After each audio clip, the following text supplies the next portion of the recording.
Hello everyone, कैसे हैं आप सब। एक बार पुनः से कोचिंग क्लासेस पर स्वागत है बच्चों। दीर्घ प्रश्न में गास का थ्योरम आज आप लोग सीखने वाले हो बिल्कुल कम समय में। बच्चों गास का प्रमेय है क्या, बहुत सिंपल तरीके से हम समझाएंगे। एक बंद पृष्ठ के लिए गास का थ्योरम लागू होता है बच्चों। इस बंद पृष्ठ में मान के चलते हैं एक आवेश हमारे पास, तो बोला गया है कि इस बंद पृष्ठ से गुजरने वाला संपूर्ण वैद्युत फ्लक्स होता है क्या बच्चों, ये हमारे पास आवेश है, यहां से विद्युत क्षेत्र रेखाएं निकलती है, सही है, विद्युत क्षेत्र रेखाएं निकलती है, विद्युत क्षेत्र रेखाएं इसके चारों ओर निकलेगी, तो कुल विद्युत क्षेत्र रेखाओं की संख्या को बोला गया ना, किसी पृष्ठ से लंबवत निकलने वाली कुल विद्युत क्षेत्र रेखाओं की संख्या को हम बोलते हैं क्या, वैद्युत फ्लक्स। तो किसी भी बंद पृष्ठ से गुजरने वाला संपूर्ण वैद्युत फ्लक्स जो फाई है उस पर उपस्थित आवेश का 1/ε0 गुना होता है। यही गास का थ्योरम है। 2 नंबर में भी पूछ दिया जाता है, दीर्घ उत्तरी में तो पूछा ही जाता है। क्या बोला गया बच्चों, किसी बंद पृष्ठ से गुजरने वाला संपूर्ण वैद्युत फ्लक्स ये जो फाई ई है उस पर उपस्थित आवेश का 1/ε0 गुना होता है, 1/ε0 गुना होता है। याद हो गया, किसी बंद पृष्ठ से गुजरने वाला संपूर्ण वैद्युत फ्लक्स उस बंद पृष्ठ में उपस्थित आवेश का, यानी उस बंद पृष्ठ के अंदर जो निर्वात है इसमें जो कुल आवेश है उसका 1/ε0 गुना होता है। अब मैं मान के चलता हूं एक बंद पृष्ठ है हमारे पास, ये बंद पृष्ठ है जिसका केंद्र O है, यहां पर एक केंद्र है O है, इसकी त्रिज्या स्मॉल r है। पृष्ठ पे एक अल्पांश की कल्पना करते हैं, अल्पांश मतलब एक छोटा सा भाग, ये ds है। अब अच्छा, यहां पर तीव्रता प्लस से बाहर की ओर जाएगा, तो यहां पर एक अल्पांश हमने माना, इसकी भी दिशा इधर है और तीव्रता की भी दिशा इधर है, तो इन दोनों के बीच कोण कितना बनेगा, 0 डिग्री बनेगा, थीटा बराबर। क्यों, क्योंकि यहां पे विद्युत क्षेत्र की तीव्रता और ये आपका जो क्षेत्र अवयव है यानी जो अल्पांश है इसका भी दोनों का डायरेक्शन एक ही है बच्चों, तो कोण कितना बनेगा, 0 डिग्री बनेगा। थोड़ा सा आपने समझा कि हम जब प्रमाण करेंगे तो माना हमारे पास एक r त्रिज्या का वृत्त है जिसका केंद्र O है, यहां पर पृष्ठ पर एक बिंदु P है।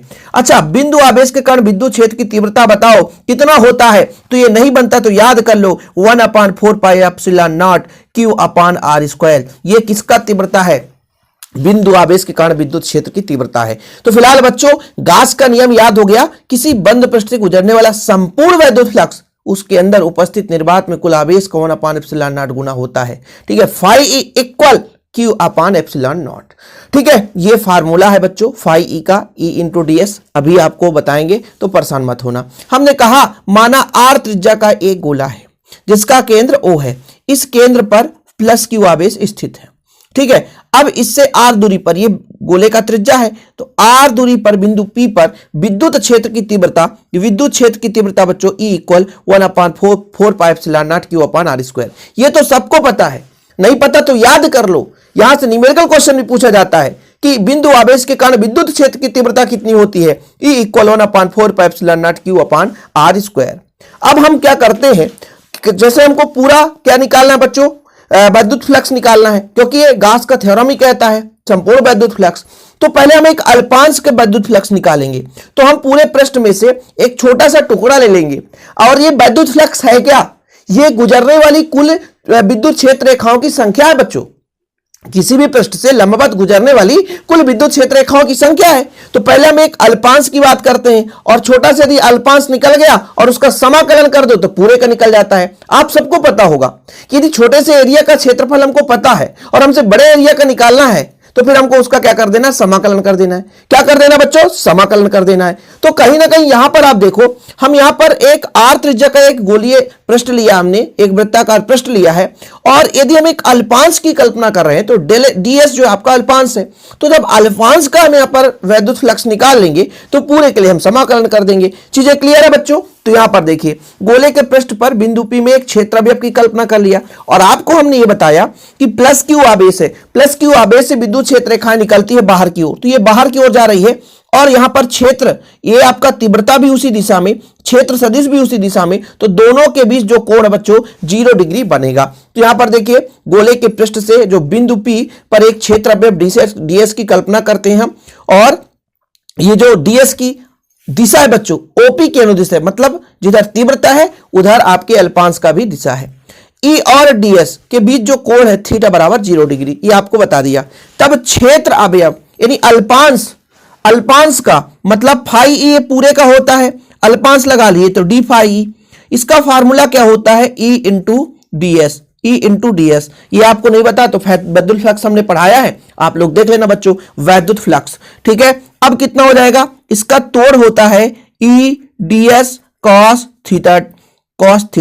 अब चूंकि थीटा बराबर कितना है 0 डिग्री, सही है, तो हो जाएगा E D S cos 0 degree. Cos 0 का मान 1 होता है, ई इंटू डी एस आ गया। ये किसका मान आ गया, डी फाई ई।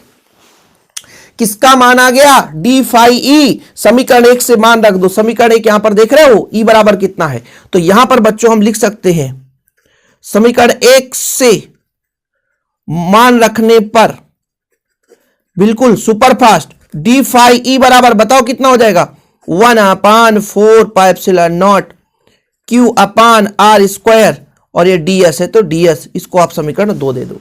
ये एक अल्पांश के लिए था बच्चों, ये एक अल्पांश के लिए था। ये अल्पांश के लिए आपका क्या निकल कर आया, कुल चुंबकीय क्षेत्र रेखाओं की संख्या मतलब वैद्युत फ्लक्स एक अल्पांश के लिए। अब हमें क्या निकालना है, गोले के संपूर्ण पृष्ठ के लिए। हम यदि आपसे कह दें गोले के संपूर्ण पृष्ठ के लिए, गोले के संपूर्ण पृष्ठ के लिए, तो हमने आपको बताया था कि यदि अल्पांश का समाकलन कर दें तो संपूर्ण पृष्ठ निकल कर आ जाता है। संपूर्ण पृष्ठ के लिए फाई ई वो समाकलन हो जाएगा किसका, एक पूरे पृष्ठ के जो अल्पांश भाग था ds है ना, यानी डी फाई एक प्रकार से हम कह सकते हैं डी फाई, यहां पे थोड़ा सा देखिएगा डी फाई ई का। मैंने क्या कहा था, ये जो मैंने अल्पांश माना था बच्चों, थोड़ा सा यहां पर ध्यान देंगे, ये छोटा सा जो अल्पांश था ds, इसका जो फ्लक्स है डी फाई ई, जो भी आपका मान निकल कर आया ये डी फाई। ये डी फाई क्या है, अल्पांश का है। किसका है बच्चों, एक अल्पांश का है। तो संपूर्ण के लिए हमको अल्पांश का समाकलन करना है, तो संपूर्ण का आपका वैद्युत फ्लक्स निकल कर आ जाएगा। अब डी फाई का मान रख दो बच्चों, फाई ई बराबर,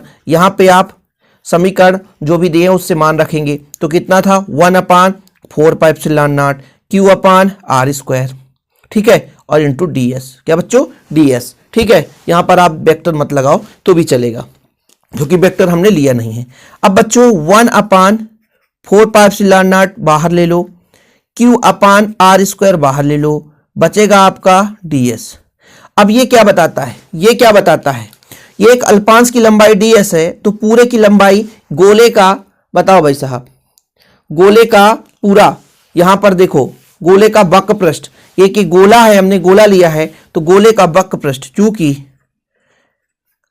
4πr² होता है, इसलिए फाई ई इक्वल कितना हो जाएगा 1/4πε0 क्यू अपान आर स्क्वायर, और यहां पर 4πr², 4π से 4πr² से r स्क्वायर, तो फाई ई इक्वल क्यू अपान बचा ε0। यही हमारा गास का थ्योरम है। बताओ 8 मिनट में खत्म, ज्यादा समय भी नहीं लगा। जो 20 मिनट में पढ़ाते हैं ना, उनसे तो बेहतर भैया आपको 8 मिनट में कंप्लीट। वीडियो पसंद आए तो लाइक करके शेयर कर दो भाई साहब। आपको ऐसा भी और वीडियो पाने के लिए आप लोग कमेंट बताना कि कौन से टॉपिक पर वीडियो चाहिए, मैं आपको प्रोवाइड करूंगा। सुपर फास्ट रिवीजन कर रहे हैं, यहां पर लिखना है तो लिख सकते हैं। क्या, गोले के पृष्ठीय क्षेत्रफल, गोले का क्या है बच्चों, पृष्ठीय क्षेत्रफल।